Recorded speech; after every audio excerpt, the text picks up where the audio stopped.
Esther Chapter 2. Later, when the anger of King Xerxes had subsided, he remembered Vashti and what she had done, and what he had decreed about her.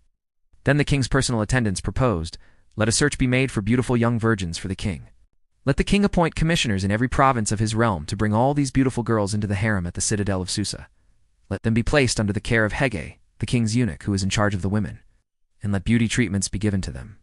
Then let the girl who pleases the king be queen instead of Vashti."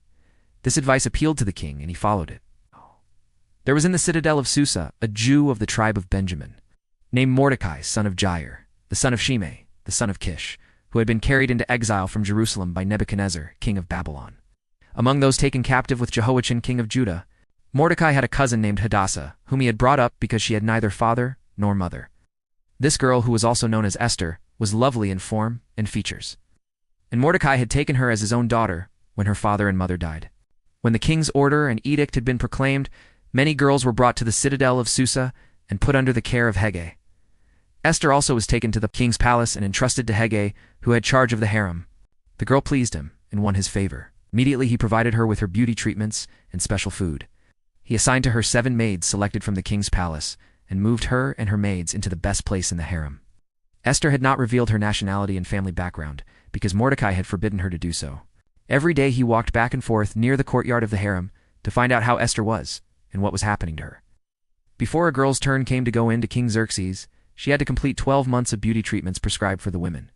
6 months with oil of myrrh and 6 with perfumes and cosmetics. And this is how she would go to the king. Anything she wanted was given her to take with her from the harem to the king's palace. In the evening she would go there, and in the morning return to another part of the harem to the care of Shaashgaz, the king's eunuch who was in charge of the concubines.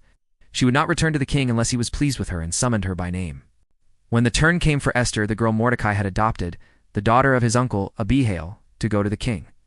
She asked for nothing other than what Hegai, the king's eunuch, who was in charge of the harem, suggested.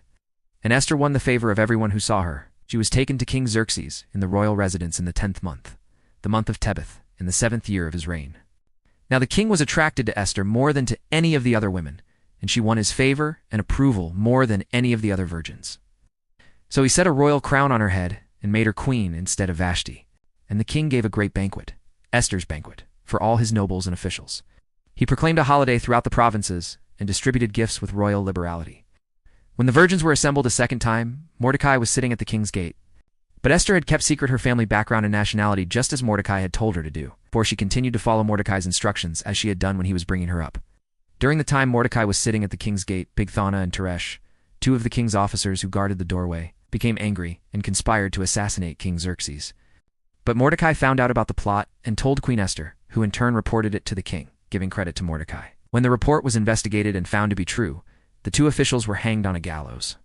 All this was recorded in the book of the annals in the presence of the king.